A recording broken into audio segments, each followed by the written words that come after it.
271 by themselves. I'm here. Wylie politely responded to the call. How are your preparations for dealing with the 8 Noble Lineages? Asked Cole with a frown. Everything is ready, sir. We can even launch the attack tonight. All that's left is for you to give the order to do so, answered Wylie. Cole stood up and declared, well done. We'll deal with these pesky elite families first, before we turn both Azure Flames and Skyfeather Pavilion into our own. After that, it's only a matter of time to deal with Caspian alone. The entire region of Naporia was surging with ill intentions as the entirety of Galecrest had mobilized its forces. Everyone within Naporia could feel that there would be bloodshed tonight. It would be a sleepless night for many. Midnight had arrived. The sky was covered with clouds and further shrouded Naporia in darkness. The atmosphere was suffocating and depressing.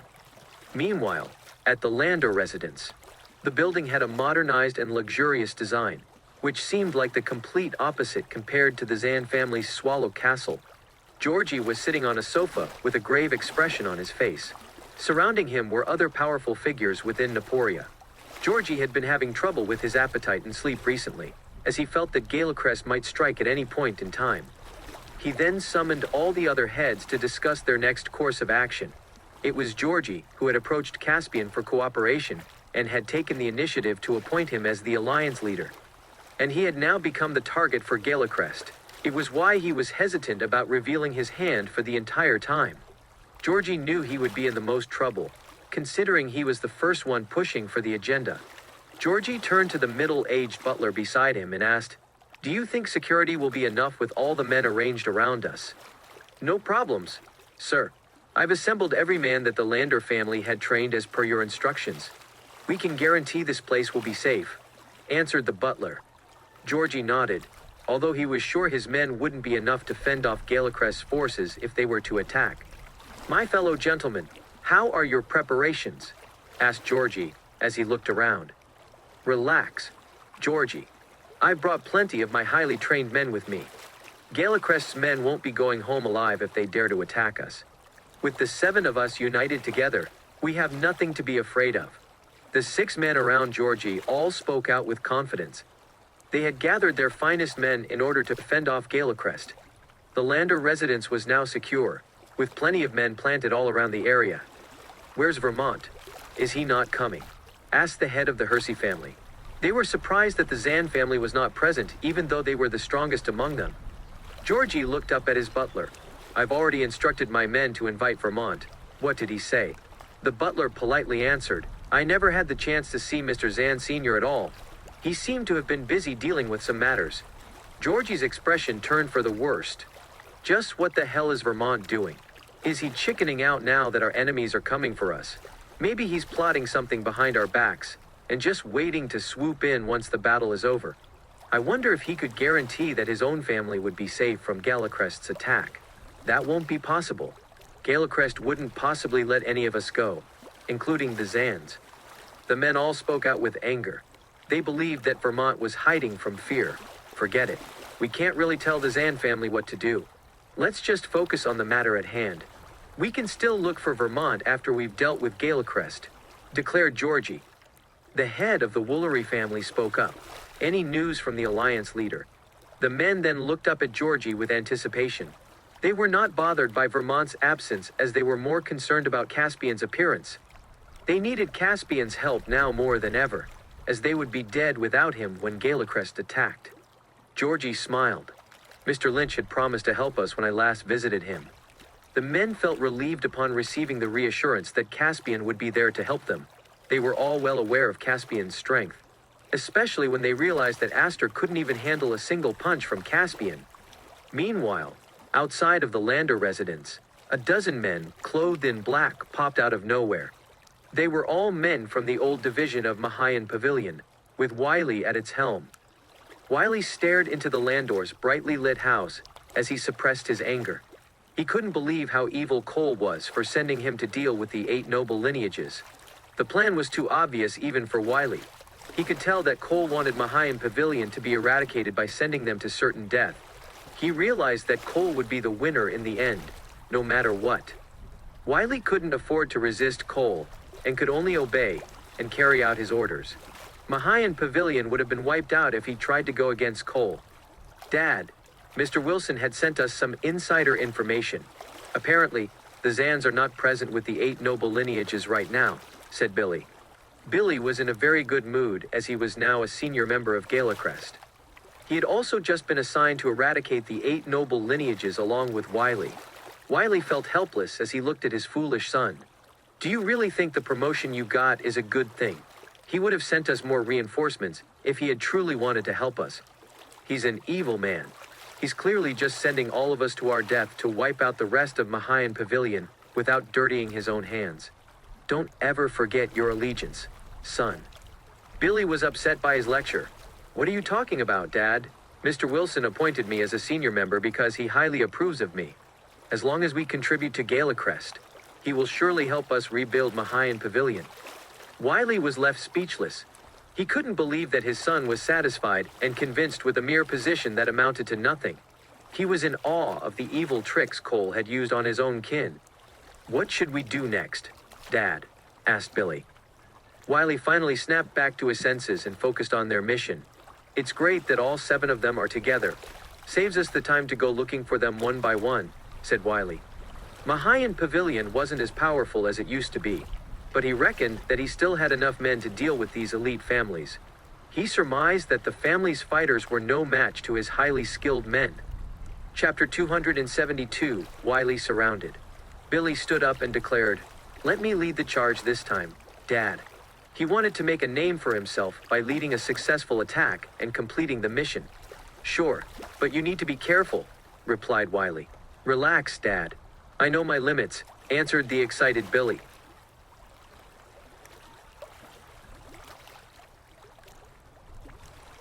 Chapter 271 by themselves. He then turned around to his men. "My fellow men, let us charge and occupy the Landor Residence and capture all our targets. You may take whatever you want from the house once the target is secured. Charge. Kill them all. Leave none alive." The Mahayan Pavilion's men feverishly charged into battle following Billy's speech. They had been harboring intense anger ever since they had to flee Easton. They spent their days kneeling and relying on charity in order to survive, intensifying their pent-up hatred further. Today, all the members of Mahayan Pavilion finally got the chance to vent their frustrations. The Landor Residence was immediately boomed with countless weapons firing and battle cries. The Landor's men who were stationed around the house were startled by the sudden sounds. "Shh! Enemies are coming." The entire Landor residence was startled after receiving the alert. Georgie and the rest of the heads of the noble lineages all stood up from their seats. One of the maids ran up to Georgie and reported, "Bad news. A large group of men are attacking us." Everyone's expressions immediately sank. "Georgie, are we going to sit around and wait for our death?" Everyone turned to Georgie and awaited his answer. "We're fighting back. Of course. We aren't cowards that can't fend for our own lives. With our enemies right at our doorstep, it's time for us to fight with everything we have," declared Georgie, then rushed out to the battlefield. The rest of the men followed suit as they realized they didn't have any other options. Kill them all. Spare not a single soul. The Landor residence had turned into a hellish battlefield in an instant. The Mahayan Pavilion's men were currently locked in combat with the fighters gathered by the noble lineages. "Wylie, why are you doing this?" Georgie was taken aback to find Wylie leading the charge. The rest of the men were also surprised that the enemies they were facing weren't Galecrest, but the Mahayan Pavilion's men under Wylie's command. Their confusion soon turned into intense anger. They couldn't believe that someone like Wylie would be so arrogant as to launch an attack against them. It was too outrageous. Wylie stared at all the men and declared, "Mr. Wilson had ordered me to eradicate the 8 noble lineages, Georgie. It would be wise to simply surrender yourself and spare your own men from dying unnecessary deaths. You're nothing but a lapdog for Cole, Wylie. What made you think you were so powerful as to bring your men to attack us by yourself? Do you really think we're such an easy target?" answered Georgie. Wylie's expression sank the moment he heard that. "Fucking bastards. Kill them all." The Mahayan Pavilion's men all roared out in unison as they crushed the 8 noble lineages' forces. They were all elites that went through rigorous training, and were leagues above the scraps that the Eight Noble Lineage could gather. Georgie and the rest of the men began to panic, as they watched their men retreat from the battlefield. "Wylie, today's the day you shall witness our true strength," shouted Georgie. All 7 heads of the elite families then rushed toward their enemies. Each of the men's strength was only a step below that of an eternal grandmaster. "Come at me then. I'll kill every single one of you." Wylie laughed as he readied himself for bloodshed. Wylie had seemingly turned on a switch within himself as he emanated intense killing intent at his targets. He was seemingly displaying his presence and power as an eternal grandmaster. Georgie and the rest of the men were startled by the sudden shift in Wylie's attitude. A loud thunk could be heard as blows were exchanged from both parties. Even though Wylie was an eternal grandmaster, Georgie and his men were still experienced here. 3 fighters who could stand their ground. Suddenly, Vermont had arrived to help with his own men. "You should have told me earlier that something this interesting would happen. I'm here to help." "Vermont, you bastard. You're finally here." Georgie was elated to find Vermont arriving to help. Vermont laughed. "We 8 noble lineages share the same enemies. Why would I stand around and do nothing when my friends are in danger?" He then rushed straight to fight Wylie without a second thought. Wylie's expression had turned for the worse upon Vermont's arrival. He could manage to fight to a standstill with the 7 of them, but he realized he might not be able to fend off Vermont. Wylie soon began to lose his composure within the next few seconds. Veins popped across his forehead as he seemed to be losing his strength. The rest of the Mahayan Pavilion's men were also facing similar difficulties as the Zann family's forces arrived to help. Wylie thought of retreating as he realized that the rest of his men would be wiped out if the fight dragged on. Retreat. He immediately turned around and began to flee.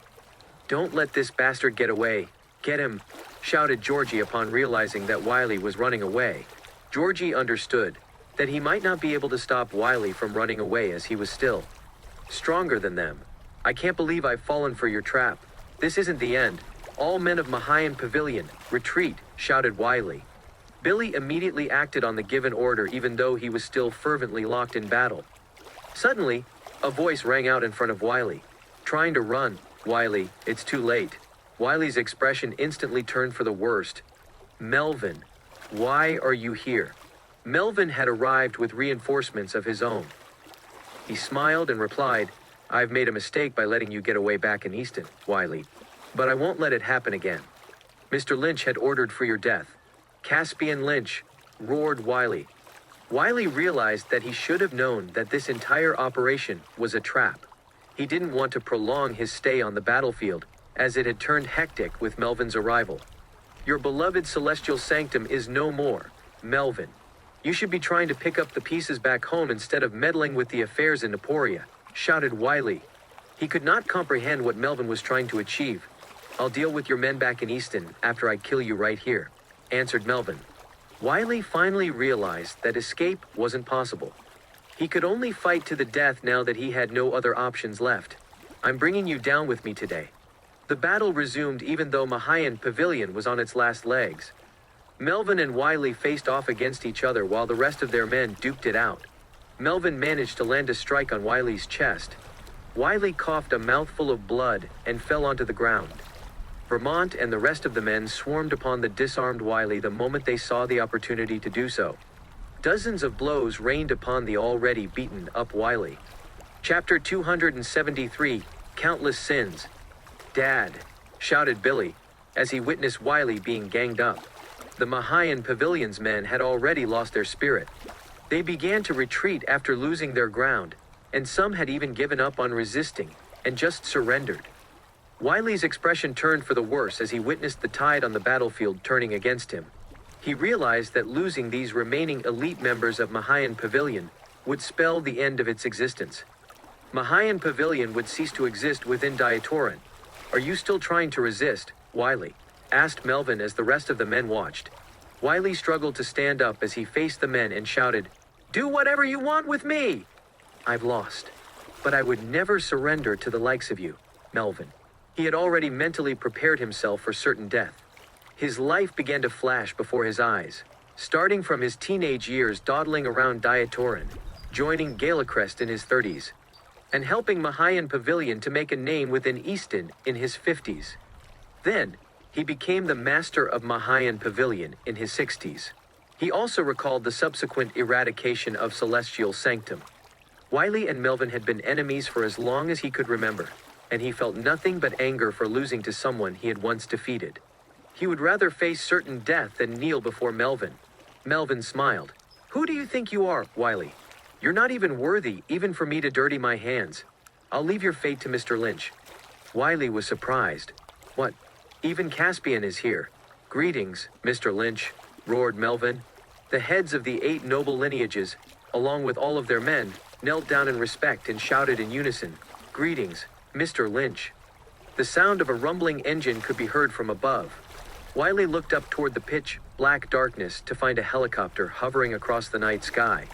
The helicopter soon touched the ground, and Caspian walked out wearing an overcoat. At this very moment, Caspian became the star of the show. Everyone at the scene had their attention directed to him alone. Caspian had a cold and calm expression as if he was here to bring an end to the war. Behind him was Sylvia, along with armed Special Force members. The Special Force members were all donning casual clothes and concealed their identities. Wylie began to panic, and his body began to shiver as Caspian slowly approached him. Caspian's immense pressure emanating from his body had rendered him numb. He didn't dare to look Caspian in the eyes as it resembled death itself. As Caspian walked into the center of the crowd, the heads of the 8 noble lineages, along with Melvin and their respective men, saluted. None had dared to look Caspian straight in the eyes. Caspian walked up to Wylie and asked, "Do you know of all the sins you've committed, Wylie?" "I don't know. I've not committed any sinful acts," argued Wylie. Caspian remained silent. Sylvia then stepped up and declared, "Wylie Jennings, leader of Mahayan Pavilion, you've disregarded the law, committed all sorts of criminal activities, and terrorized the citizens of Easton. You've even let your own son run wild and cause harm to innocent women." Wylie's expression turned for the worse as he listened to Sylvia's cold voice explaining his misdeeds. His face was pale white, and his body trembled uncontrollably. His back was thoroughly drenched in sweat, as all the sins he had committed throughout the years were being publicly exposed. Wylie looked up at Caspian and shouted, "Just kill me, Caspian. Stop wasting everyone's time." He wanted Caspian to just kill him right then and there, rather than prolong his embarrassment.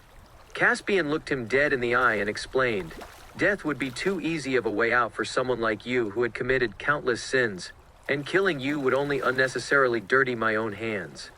I'm ashamed of the fact that garbage like you exists within Diatoran." Wylie was filled with despair as he listened to Caspian's words. He realized that Caspian wanted to crush his reputation rather than simply kill him.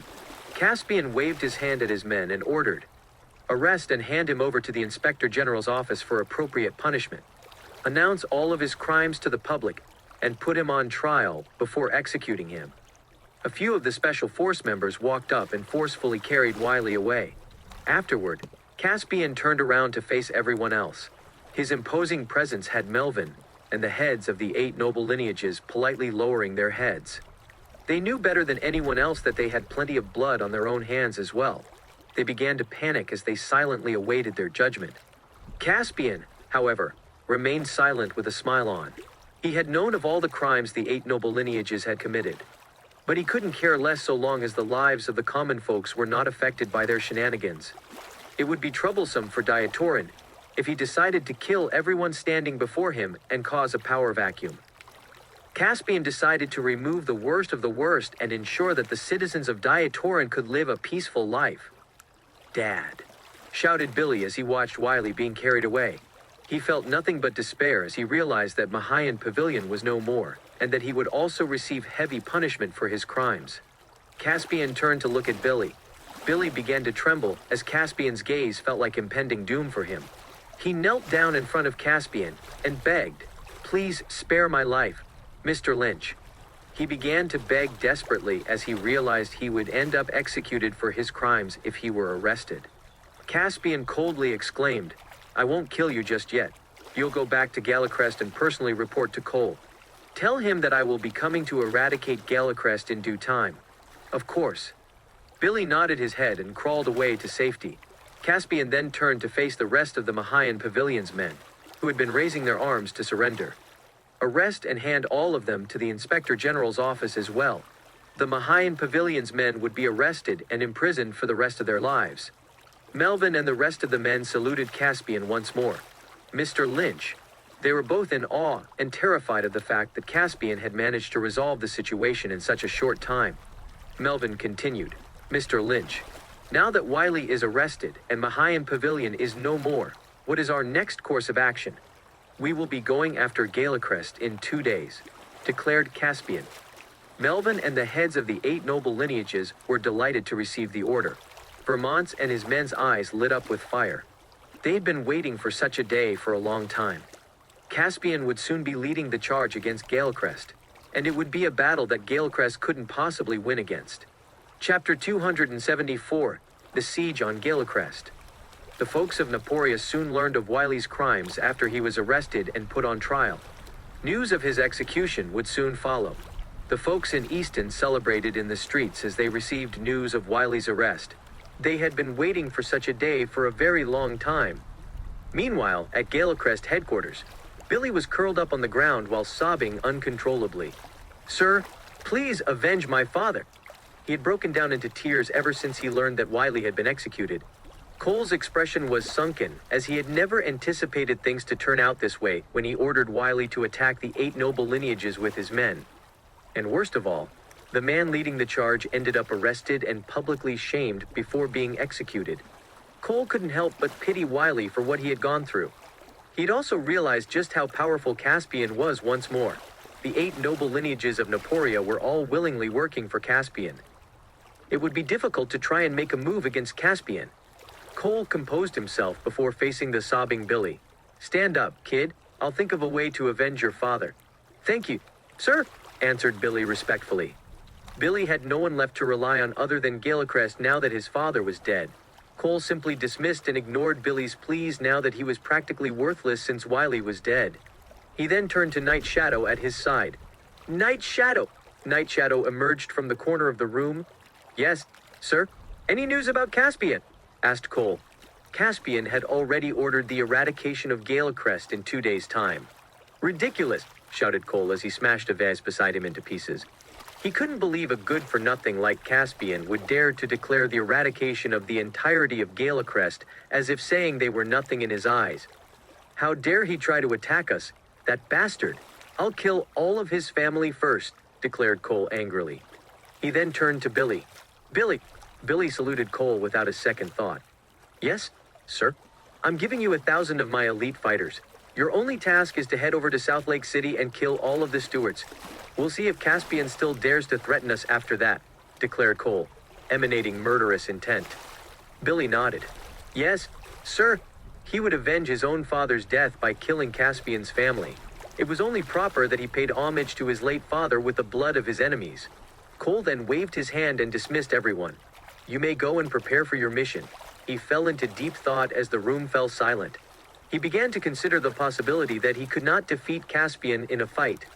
He would probably suffer the same fate as Wylie if he made even a single mistake. Cole gritted his teeth in anger as he pondered over his next move.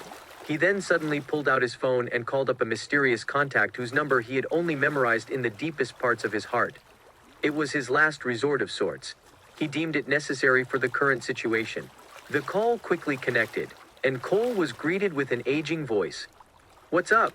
Cole put on his best respectful tone. I need your help. Meanwhile, at the villa in Vale Dragon Bay, Caspian was relaxing while sitting on the sofa. Caspian, the governor of Naporia wants to pay you a visit, said Sylvia. Caspian had already decided that he would face Galecrest and achieve nothing but victory. He felt annoyed as he realized that he would have to truly wipe the entirety of Galecrest off Naporia in order to prevent it from ever returning. He had ordered Sylvia to get in contact with the governor of Naporia for his help to eliminate Galecrest from its roots. Let him in, answered Caspian. Sylvia nodded her head. Yes, sir. A middle-aged man in a dashing suit soon came into the house. The man politely introduced himself. Greetings, Lord Caspian. I'm the governor of Naporia, Erwin Hayes. He nodded in respect to Caspian. He had known of Caspian's true identity and realized that his mere title as the governor of Naporia was nothing before him. The man before him was none other than the Dieteranian god of war. After all, Erwin couldn't afford to display any disrespectful behavior. He had nothing but respect for the man known as the Dieteranian god of war, who had achieved countless victories for Dietoran. "Governor Hayes, do you know why I've called you here?" asked Caspian. "General Frost had already briefed me about the details. I believe Lord Caspian wishes for the eradication of Galecrest." "Yes?" answered Erwin. He couldn't have possibly not known about all the major players within Naporia, as well as their activities. He simply couldn't do anything with Galecrest running rampant since they were too powerful. Erwin never had skilled fighters that he could employ to eradicate Galecrest as well, but he saw a ray of hope in achieving the impossible in the man who was the Dieteranian god of war. "That's right. I'll be bringing my forces from the south to join the forces in Naporia to attack Galecrest in 2 days. I need you to order your men to surround the Galecrest headquarters so that no one can escape and attempt to form another faction." "Of course," answered Erwin. Caspian waved his hand to dismiss him. "That's all. You may leave and begin your preparations." Erwin saluted Caspian and left the house. Sylvia couldn't help but ask as she watched Erwin leave. "Can we trust him, Caspian? His father was a patriot of Dietoran, and he succeeded him as governor. I believe he won't do anything that would ruin his own and his family's reputation as a patriot. We'll still have to try our best to eradicate Galecrest in its entirety, of course," explained Caspian. Sylvia nodded her head. "I understand." She had long been waiting for this day to come. 2 days had passed since then. Veiled Dragon Bay was bustling with activity. The scenery around Veiled Dragon Bay today was even more spectacularly decorated compared to the day of the martial arts competition. Caspian sat on a throne, and around him stood the leaders of Azure Flame, Skyfeather Pavilion, Celestial Sanctum, and the 8 Noble Lineages. All forces were gathered together in one place today. Caspian scanned the leaders and asked, "How are your preparation?" "We're ready to begin the attack on Galecrest at any moment. Mr. Lynch." The rest of the men nodded in agreement. Caspian smiled and ordered, "Very well. Let us bring down Galecrest once and for all. Kill them all."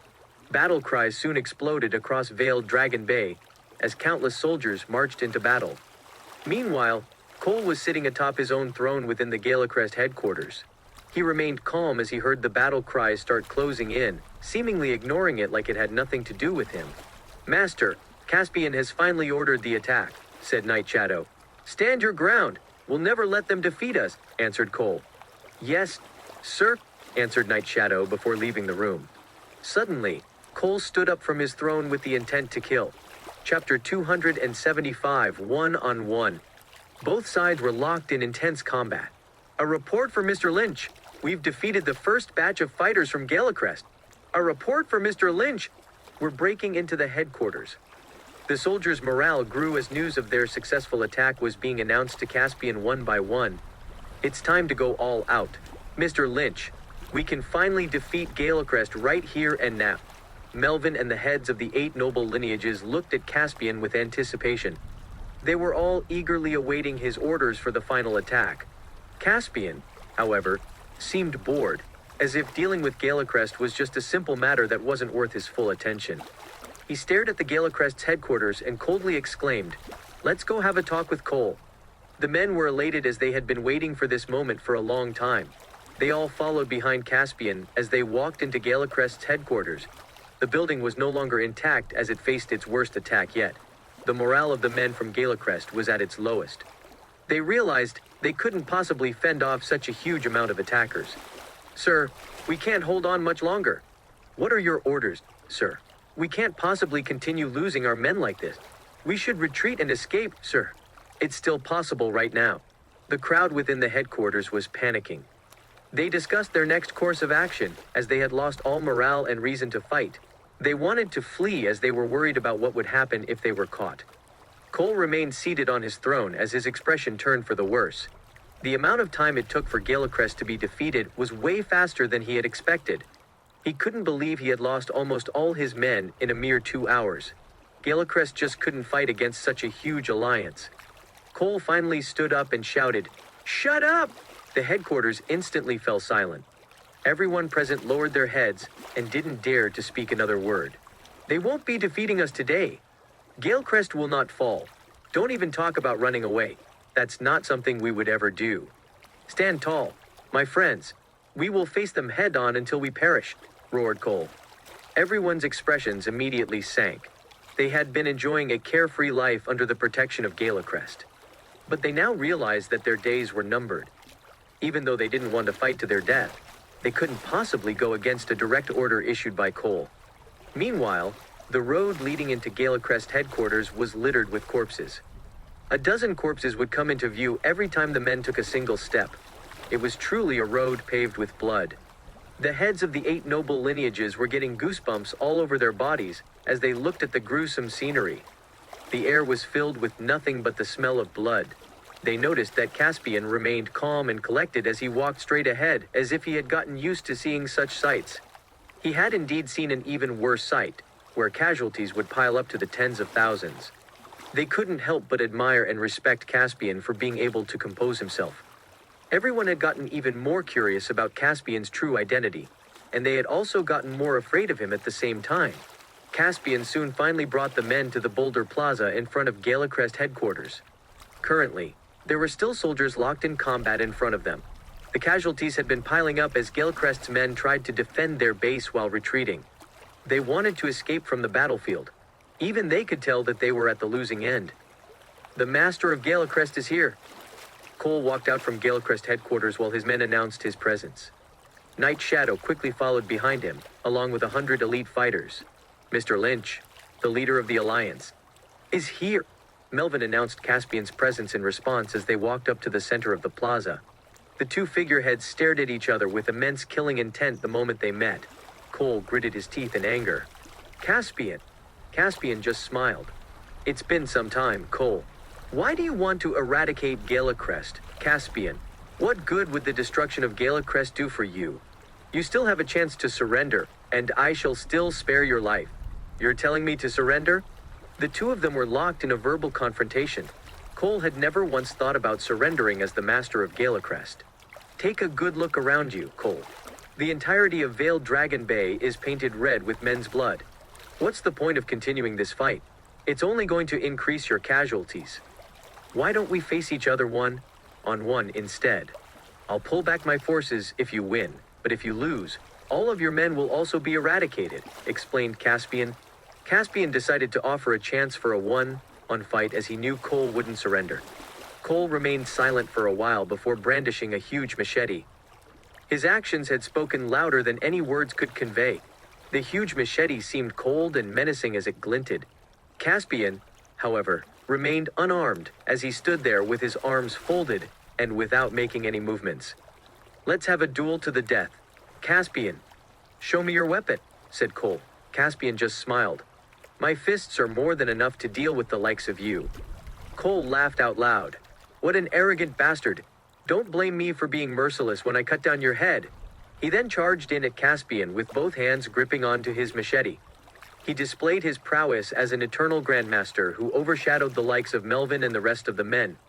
They were all startled by the immense power Cole exuded, and they all realized the strength and power he had achieved in order to be crowned as the master of Galecrest.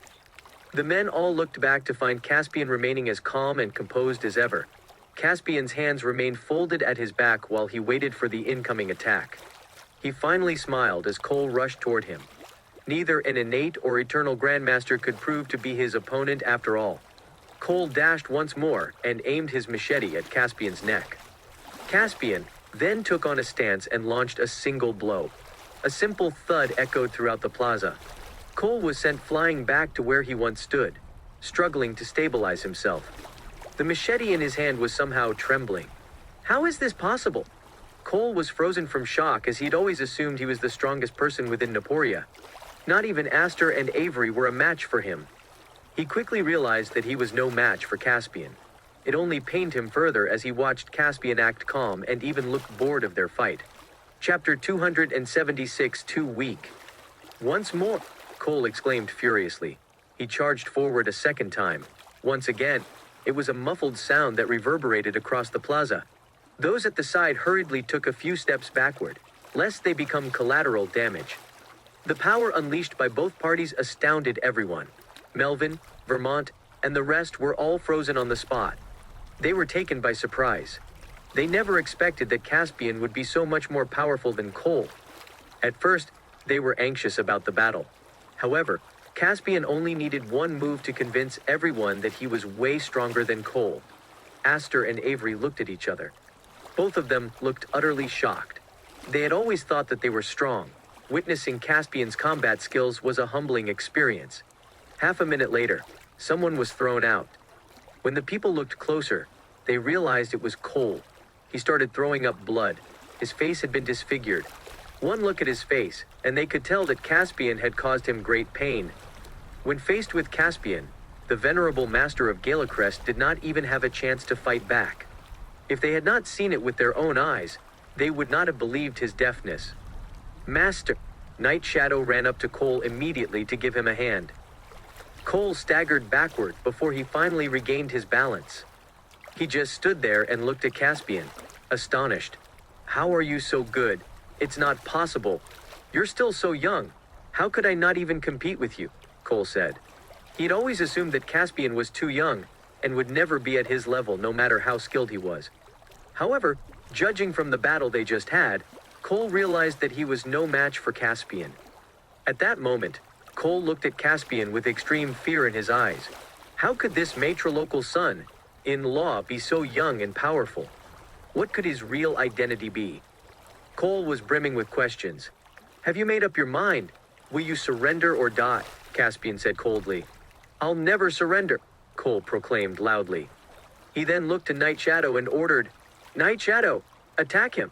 "Yes, master," he nodded. He drew another knife out. It was a short one. The blade was glowing with a dark green substance. It had clearly been coated with poison. If anybody was to be nicked by the blade, there would only be one outcome: death. "I'm going to take your life," Night Shadow yelled as he ran toward Caspian with the knife.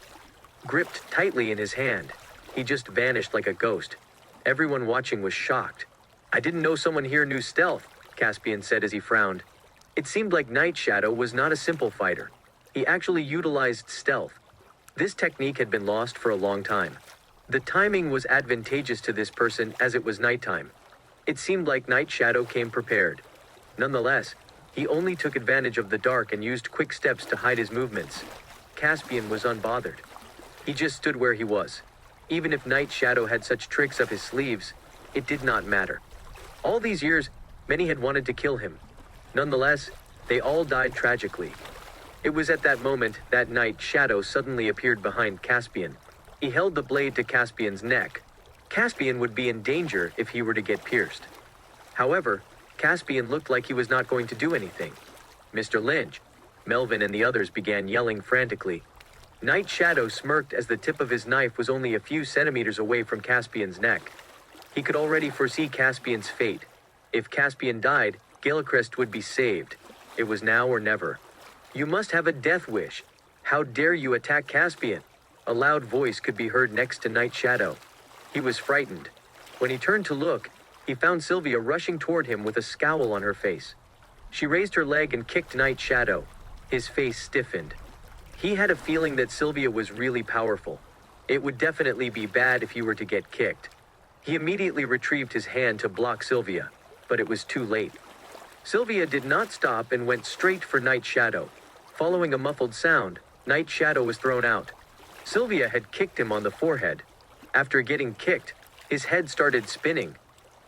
As he fell to the ground, thick blood gushed out of his mouth. He felt an intense pain in his head. Eventually, everything went black and he died. Night Shadow! Cole was staggered by the sight in front of him. Night Shadow had died. Night Shadow was someone who had always been on the front line with him. He was also his confidant, and a close brother who was always there with him day and night. But now, Night Shadow had been killed by Sylvia, and she had only used one kick. Everyone was shocked by Sylvia's combat skills. Night Shadow was also an eternal grandmaster, so how could he not have been able to defend himself against Sylvia's attack? They were all in disbelief. How could Sylvia still be so deferential to Caspian when she was also this powerful? How could a beautiful and powerful lady like her stay by Karplan's side and be his subordinate? That could only mean that Caspian. Everyone started looking at Caspian with fear in their eyes. Cole was seething as he glared piercingly at Caspian and said, "Caspian, how dare you kill Night Shadow? I must kill you with my own hands." Cole had lost all his sanity and charged toward Caspian once again. He went all out, no longer having any reservations. Unfortunately, he came tumbling back even when he had just rushed out. Cole became pale and vomited a mouthful of blood. At this rate, he was close to dying. "It's funny how you even dare to challenge me to a duel with such weak power," Caspian said with a smile as he rotated his wrist. When Cole heard this, he was so furious that he turned red. Caspian was humiliating him in front of everyone else. Members of Galecrest had gathered around and began shouting emotionally. Judging from the current situation, they no longer had a way out. Their fates were tightly sealed with Cole's. "Kill him! Avenge our master!" Several fearless men rushed out. They were all prepared for the worst.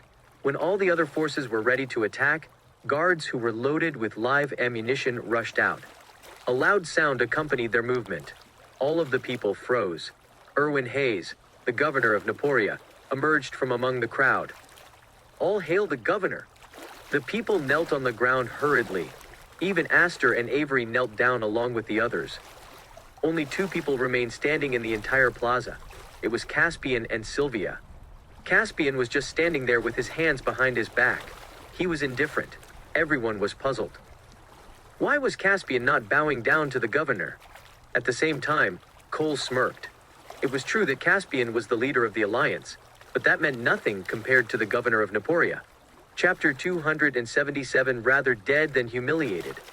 No matter how strong Caspian was, there was no way he could defend himself against armed guards.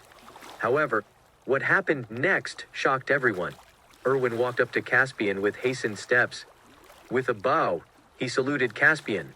"Hail the Diet or hail Mr. Lynch." Erwin almost let his tongue slip and gave Caspian's identity away. Sylvia had specifically told him not to expose Caspian's identity in public. "There's no need for such formalities," Caspian said as he looked at Erwin briefly. "Thank you, Mr. Lynch," Erwin said as he lifted his head.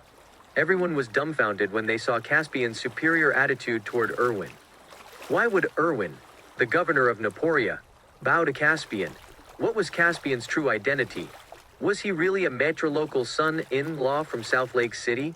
Everyone began suspecting Caspian's true identity. They could not see through him. It was inconceivable that the governor of Naporia would bow to Caspian. It did not matter what Caspian's true identity was. To Melvin and those acquainted with him, the stronger Caspian's background was, the happier they were. This was because they were now all on Caspian's side. All the leaders of the Eight Noble Lineages looked happy as well. To them, victory was something that was already set in stone. On the other hand, the men of Galecrest looked dismayed. They had initially wanted to resist until the end. However, they completely lost all confidence.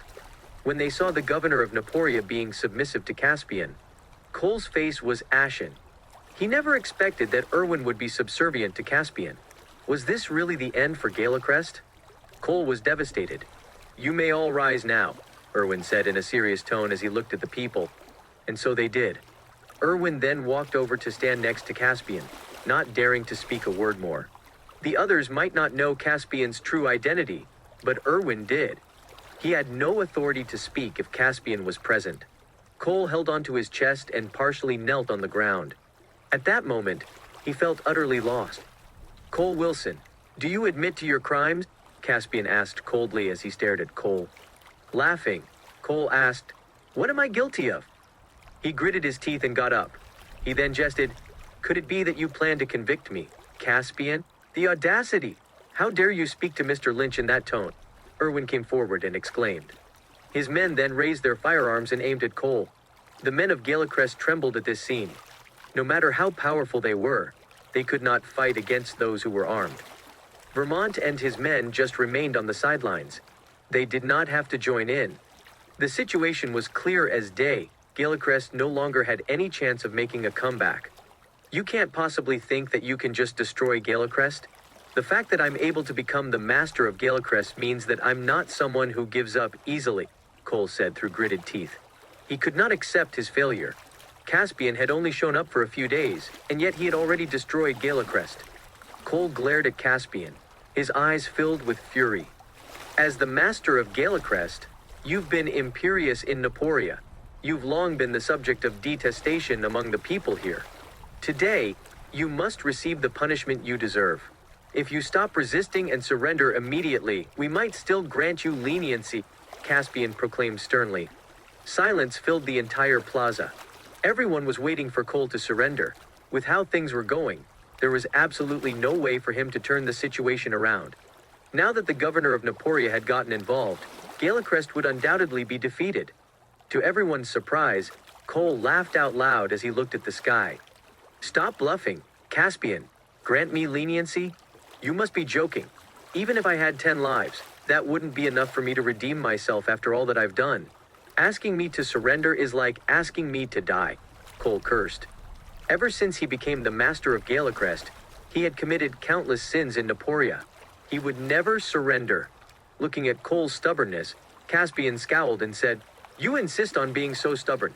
You'd better not blame me. Caspian waved his hand. More than a dozen Special Forces soldiers surrounded him with their weapons. Don't shoot! I surrender! One of Galecrest's men shouted. When they heard this, more of Galecrest's members followed suit and dropped their weapons. Don't kill us.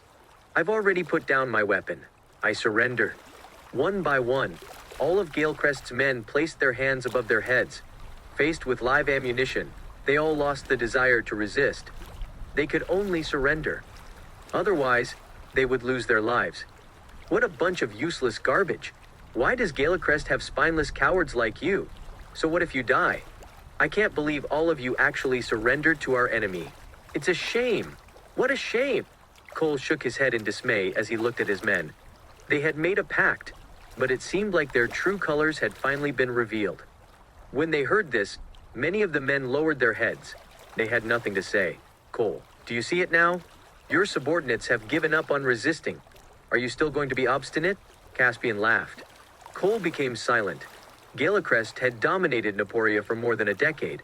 However, it had now vanished in the blink of an eye. Cole laughed once again. He then coughed and threw up a mouthful of blood. He was filled with frustration and helplessness on the inside. You may destroy Galecrest, but you'll never make me yield, Cole cried out while staring at Caspian with bloodshot eyes. I can't believe you're still so arrogant. Sylvia, finish him, Caspian said as he shook his head. Yes, sir, Sylvia said as she took a few steps forward, her expression stiffening. Cole Wilson, you're not worthy of Caspian's effort. I'll be the one to end you, Sylvia said as she charged toward Cole. Watching Sylvia heading straight toward him made Cole realize that resistance was futile. His only defense was guarding his chest with his arms. He knew very well that he would not be able to escape. Sylvia's method was also spectacular. She could end Night Shadow with just one kick. This could only mean one thing: she had great powers. After all, Night Shadow was an eternal grandmaster. Cole had been badly injured. It was simply impossible for him to defeat Sylvia. Nevertheless, he was the master of Galecrest. Even if he had to die, his death should not be this miserable. Cole took a deep breath. His eyes were filled with dejection. Caspian, I can die in a battle, but I'll never surrender, Cole exclaimed as he lifted his head toward the sky. Tears fell down both sides of his face. Suddenly, there was a rumbling sound. It was at this moment that an extremely noisy sound came from the sky. Everyone turned their head toward the source of the sound. More than a dozen helicopters had appeared in the night sky. Chapter 278, The Kane Family from Dord City. Everybody was taken by surprise by the scene unfolding in front of them. What just happened? Why were there suddenly more than a dozen helicopters in the sky? Could it be Caspian who sent them?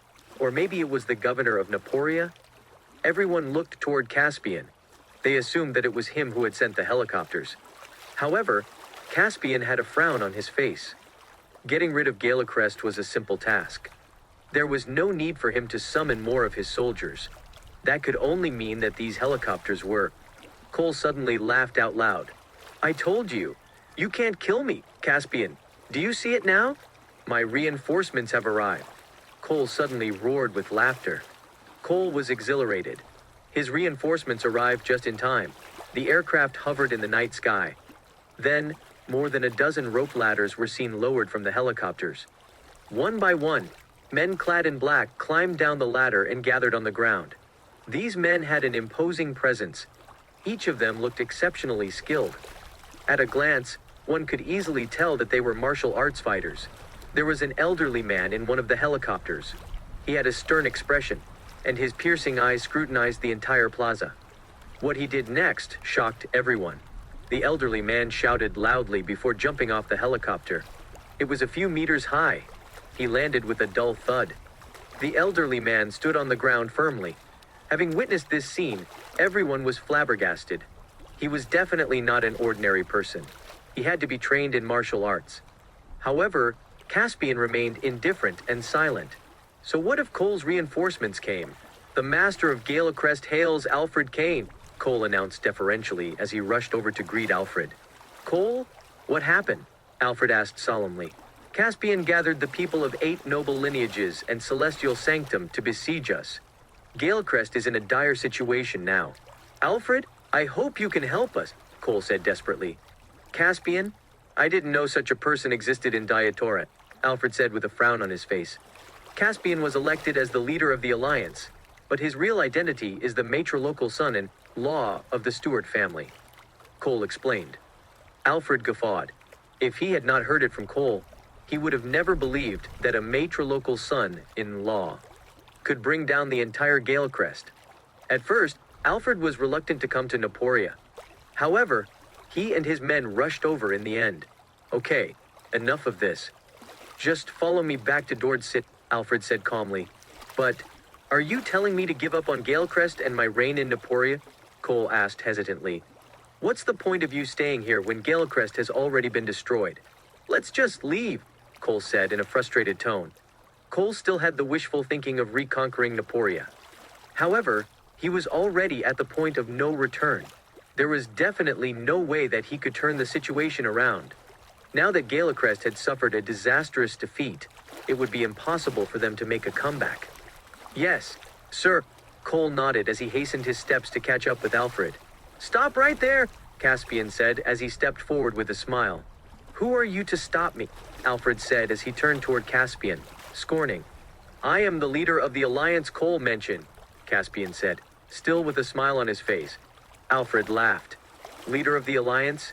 What a joke. A rabble is what you are, and yet you dare call yourself an alliance? Do you even know who I am? I am Alfred Kane, protector of the Kane family from Dord City." Alfred sneered. He smiled proudly after finishing his sentence. When Astor and Avery heard the mention of the Kane family, they were astonished. "Any information on who the Kane family is?" Caspian asked Sylvia, who was standing next to him. Caspian was well acquainted with the influential families of Dord City. However, he had never heard of the Kane family. "The Kane family is a lesser-known elite family in Dord City," Sylvia said. Caspian nodded. That explained Alfred's arrogance. Naporia was nothing compared to such a family from Dord City. The fact that they were able to establish a foothold in Dord City was already a testament to their power. After all, Dord City was full of talented people. The York family from before was also this arrogant. However, the Kane family was relatively more powerful. Nonetheless, even the elite families would have to bow before Caspian, let alone the Kane family. "You can't take Cole away. He has to stay here to receive his punishment," Caspian said coldly. "Bastard, who do you think you are to boss me around? If anyone dares to stop me today, I will take it as an act of defiance against the Kane family of Dord City," Alfred said furiously. He had already revealed his true identity, but Caspian was still challenging him. He must have a death wish. "I am the governor of Naporia. Cole has been domineering in Naporia. Nobody can take him away. He has to stay in Naporia to receive the punishments he deserves." Erwin came forward and said. Being the governor of Naporia meant nothing to Alfred. "Hey, governor, don't meddle in the affairs of the Kane family from Dord City. You brought your men to besiege Galecrest, didn't you? Are you not afraid that the Kane family would come after you? Believe me, you might even lose your position as governor," Alfred said disdainfully as he looked at Erwin. Erwin became speechless. Indeed, he was the governor of Naporia. However, Naporia was inferior to Dord City. The Kane family had established their foothold in Dord City for many years. With their wide network, they could easily remove Erwin's position as the governor of Naporia if they wanted to come after him. Erwin, you have completed your duties here. You may take your men and leave, Caspian said differently as he waved his hand. Yes, sir, Erwin nodded. He then gathered his men and left the plaza right away. Alfred felt pleased to see Erwin retreat. This meant that the Kane family was still influential. Caspian's eyes were filled with malevolence as he glared at Alfred. If you bring Cole away, an unprecedented disaster shall befall the Kane family of Dord City, Caspian said coldly. Alfred laughed. Do you even hear yourself? What can you do? I'd like to see what you're capable of. If you dare to come after the Kane family, I'll be waiting in Dord City, Alfred said with a smile. He then looked at Cole and said, What are you waiting for? Let's go. Cole was momentarily stunned after hearing what Alfred had said. At that moment, he hesitated to return to Dord City. From the very start, he was sent by the head of the Kane family to expand their powers in Naporia to take over the entire southern part of Diatorin. In the end, Galecrest was destroyed in his own hands. He could already imagine the bloody storm that was awaiting his arrival in Dord City. He even felt like escaping. He no longer dared to return to Dord City. At last, Cole and Alfred got on the helicopter. Before they left, Cole glanced at Caspian. If it were not for him, Galecrest would never have been destroyed. There was no telling what kind of punishment awaited him back in Dord City. This vengeance had to be sought. Chapter 279, Melvin falls into a state of despair. Caspian, why didn't you stop Cole and the others? Sylvia asked, confused. It would have been easy for them to stop Alfred. It's fine. Do you think they'll be able to sit back and relax when they return to Dord City? Besides, I'm friends with the elite families in Dord City. I can easily find an opportunity to deal with them whenever I want. Caspian chuckled as he spoke. Sylvia nodded. Caspian was right. The elite families of Dord City had all attended Caspian's wedding. The Kane family was only a lesser-known elite family. They had nothing to boast about. Caspian looked at the disappearing helicopters as he pondered with a slight concern. Getting rid of Alfred might be a piece of cake, but what about the other forces in Dord City? The current situation in Dord City was not optimistic either.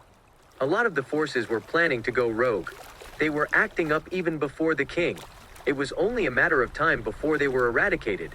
In the main hall of Galecrest, Caspian sat on a high seat.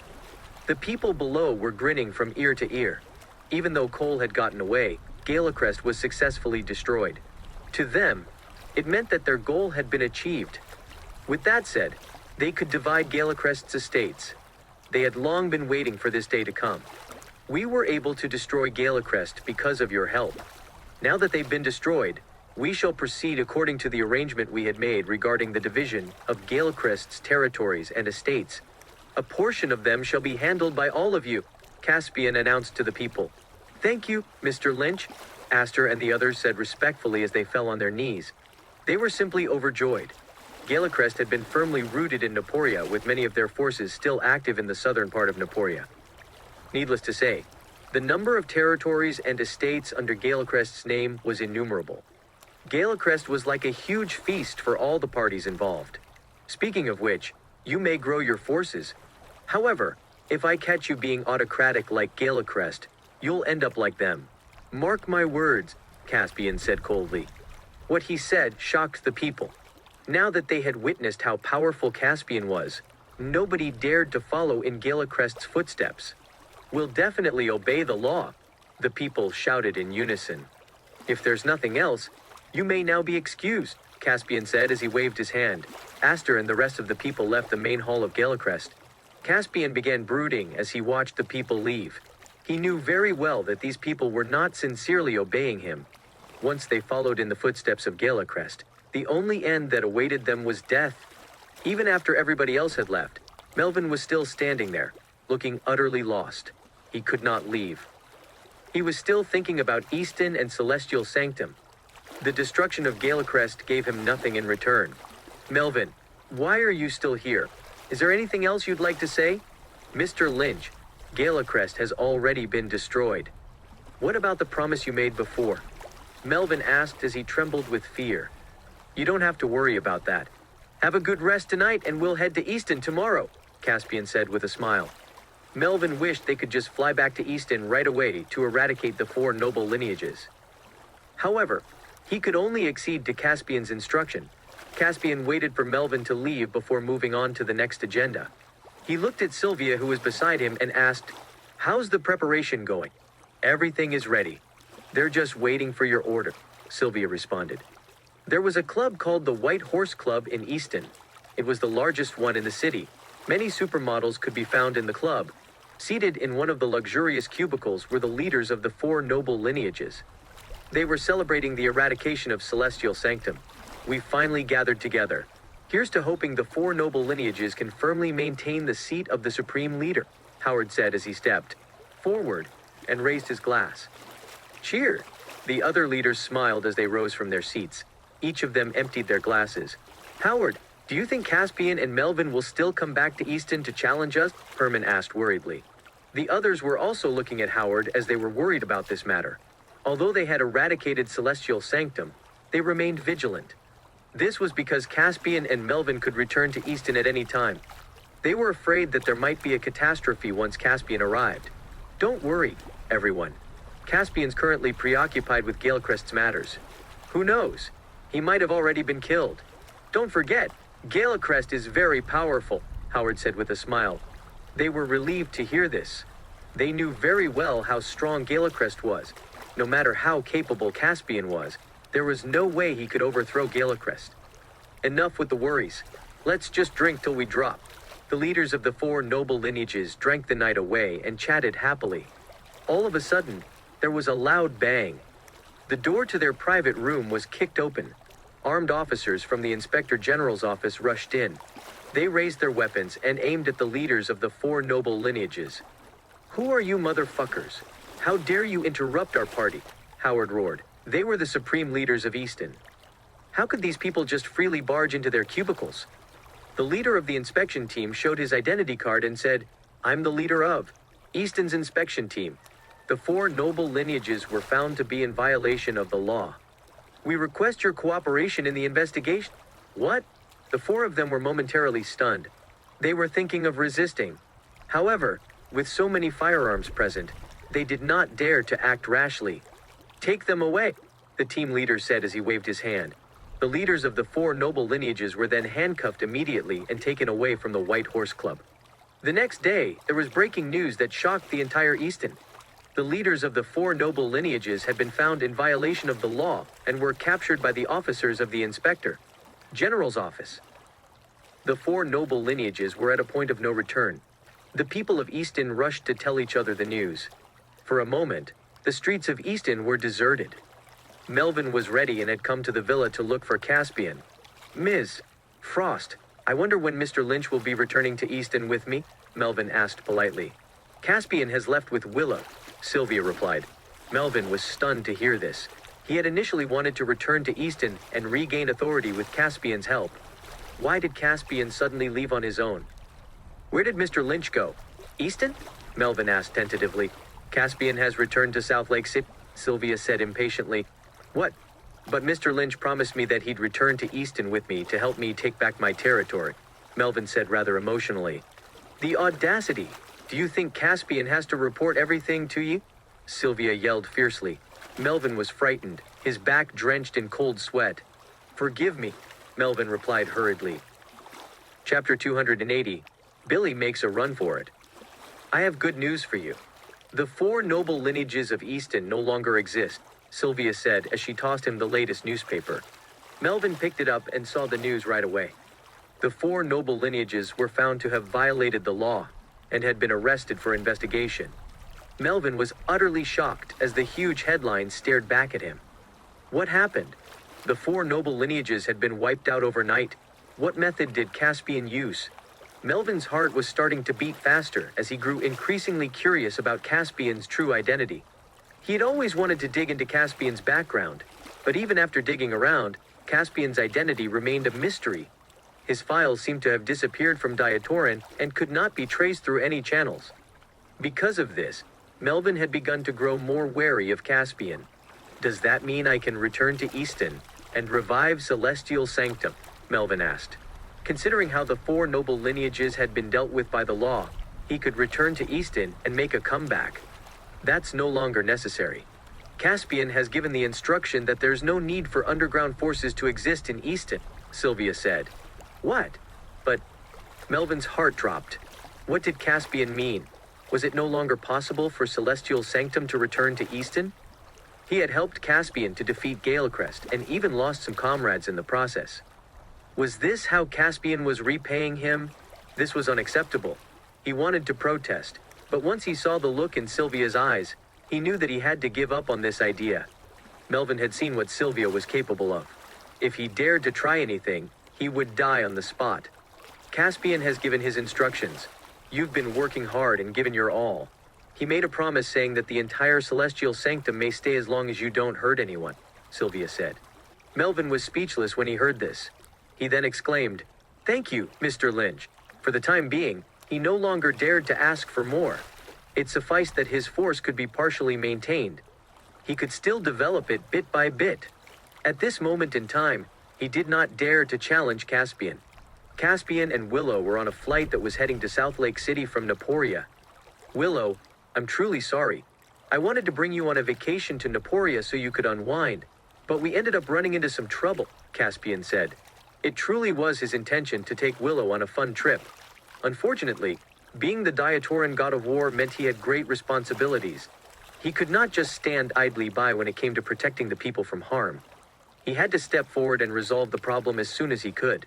"It's all right. Besides, we had already visited the food street. I'm already happy enough," Willow said with a smile. She could not help but let out a laugh when she thought about the food street. That incident at South River Restaurant where 3 of the Zann family members humiliated themselves was pretty hilarious. To top it off, Caspian had also stuck Vermont with a huge bill. "By the way, we've gained something from our trip to Naporia. A lot of estate belongs to us now. Do you have any plans for them?" Caspian asked. With the eradication of Galecrest, many of their estates had become Caspians. However, he was not planning on managing these companies. He wanted to transfer all of the estates to South Lake Corporation for Willow to manage. Now that you mention it, I've been stressing over this matter.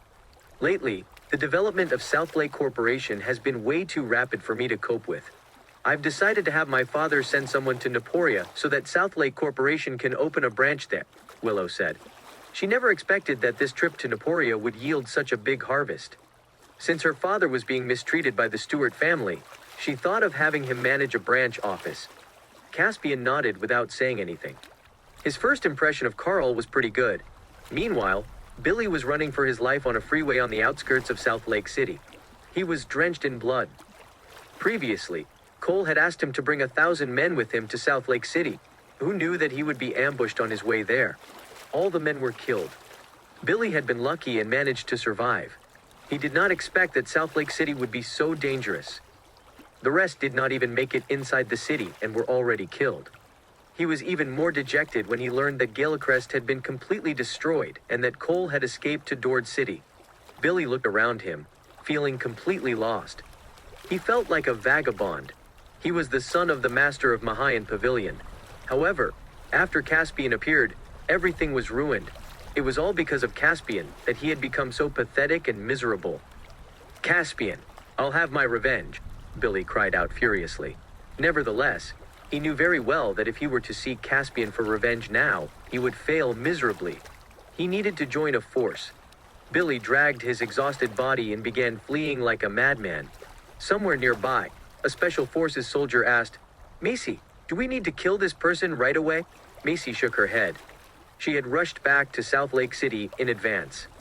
A new order had been given to her to maintain order in South Lake City. She happened to encounter Billy, who was on his way to a raid with his troop. She then brought the Special Forces soldiers with her to deal with the other party. "Forget it. You won't be able to do anything. Our goal has already been achieved," Macy said. Billy's escape did not matter to her. A loser like him was not a threat to them. "Let's deal with this first. We wouldn't want to cause any unwanted trouble," Macy ordered. More than a dozen Special Forces soldiers began to clear the scene. The bodies had piled up, and they had to dispose of them as soon as possible to avoid causing panic. "Thank you for your hard work, everyone. Let's clean up the mess. Caspian will return to South Lake City soon," Macy said. These Special Forces soldiers were urgently mobilized from South Eridlands. They were extremely impressive. It did not take much time for them to get rid of the men Billy had brought. "It's a great honor for us to serve Lord Caspian," the soldiers replied. They had great respect for Caspian. Although they had not seen Caspian in person, they felt extremely honored to be able to serve the Diatoran god of war. Meanwhile, the plane had landed at the airport of South Lake City. Caspian held Willow's hand as they walked out of the airport. "Home is still the best," Willow said as she smiled. Everything was too fast-paced in Naporia. Willow preferred smaller cities like South Lake City. "Let me take you home first, Willow," Caspian said. He then sent Willow back to the Riverside duplex villa. Caspian was prepared to leave right away after having just arrived at the villa. "Wait for me at home, honey. There's something I need to deal with first," Caspian said to Willow. "All right, I'll be waiting for you at home." Willow nodded obediently. She had full trust in Caspian. She knew that because Caspian's identity was not ordinary, it was normal for him to be busy. Willow knew she did not have to question Caspian. She believed that Caspian would not do anything that would wrong her.